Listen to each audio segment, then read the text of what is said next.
In this problem, I want to find the area of a region in polar coordinates. Looking for the area of the region that's inside the outer loop, but outside the inner loop of the function r equals 2 cosine theta minus 1. And the hint is about finding angles that bound these different loops. So first we want to get some sort of sketch of this curve to see what's happening here.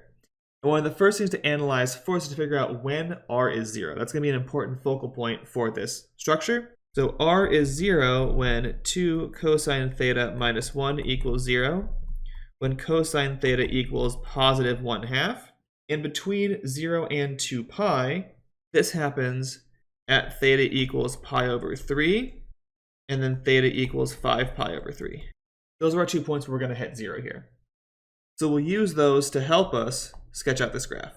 So if I now draw some axes, I can make a table of theta versus r to try to get a picture here. So if theta equals 0, then I'm at r is 2 cosine 0 minus 1, or 2 minus 1 is positive 1. Theta equals, say, pi over 4. Cosine theta is root 2 over 2. This is root 2 minus 1, which is still positive. And then we know that at pi over 3, we hit 0. So I'm going to have a branch of this curve through these 3 points that starts at 1, loops up, and then at pi over 3, I hit 0. And then r is going to be negative all the way until I hit 5 pi over 3. Cosine will be negative, but r will because it's 2 cosine theta minus 1. So we look at then, say, pi over 2. We have a radius of minus 1. So that means that I'm sort of continuing my loop to hit sort of out here somewhere. And we're going to stay negative. So we're going to trace out just normally.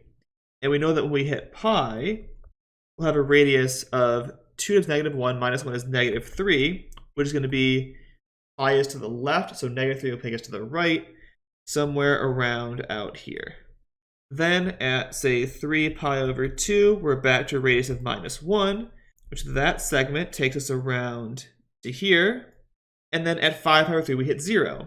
That's going to carry in to 0 here, and it will end up meeting up with the curve again at 2 pi there. So at 5 pi over 3, we hit 0. And then going beyond that to, say, 11 pi over 6, we get root 3 minus 1, which is now positive, which is why at this point we are now in the 4th quadrant because we have an angle 11 pi over 6, which is in the 4th quadrant, and the r is now positive, so we're over here. I get this loop here.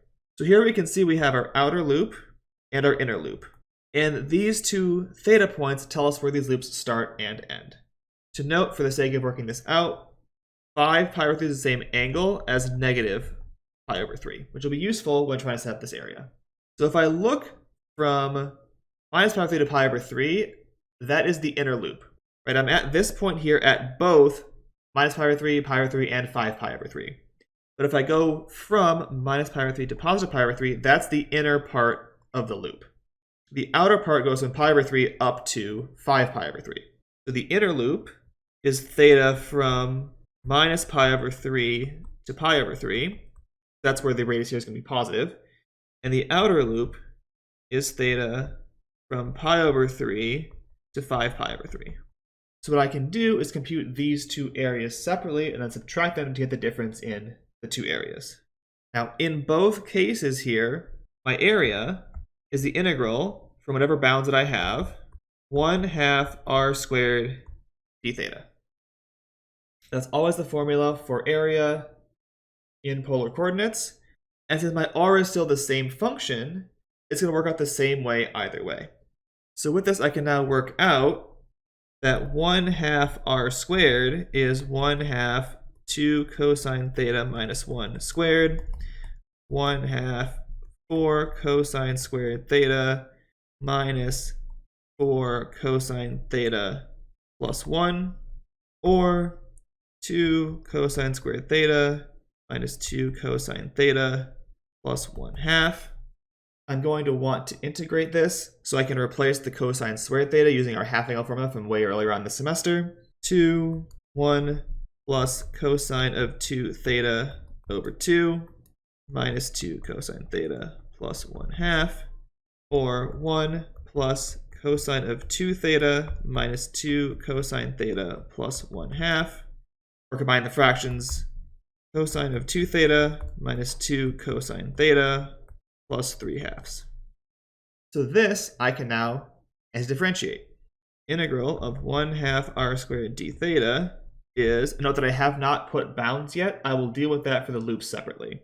Integral of cosine 2 theta is sine of 2 theta over 2. Integral of 2 cosine theta is minus 2 sine theta, and then plus a 3/2 theta, plus c. And now we can use Fermat theorem of calculus to actually find the different areas.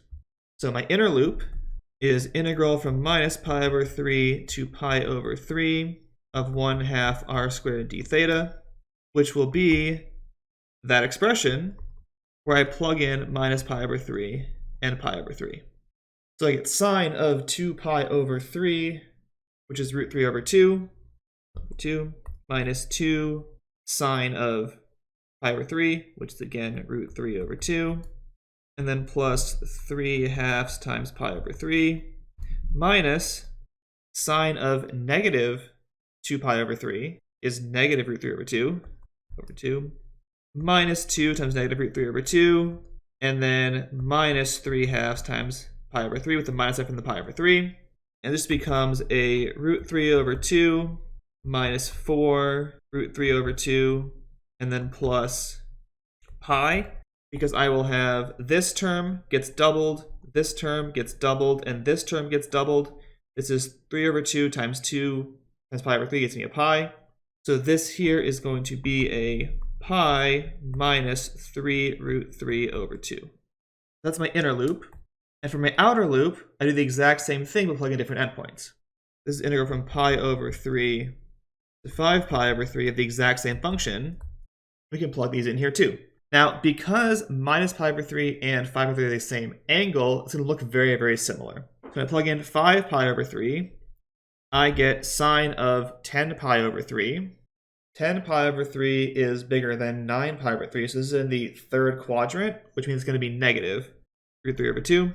Sine of 5 pi over 3 is negative, so plus 2 times root 3 over 2, and then plus 3/2 times 5 pi over 3, and then minus sine of 2 pi over 3 is positive, minus 2 times root 3 over 2, then plus 3/2 times pi over 3. Here I will see minus and minus, so minus root 3 over 2, 2 plus 4 root 3 over 2, and then plus, it's 5/2 pi minus pi halves is 2 pi. This is 2 pi plus 3 root 3 over 2 for the outer loop. And so the area is between those two. So the area will be 2 pi plus 3 root 3 over 2 minus pi minus 3 root 3 over 2, which will give me a pi plus 6 root 3 over 2. So that's how you would go about finding the area of that region using integration in polar coordinates.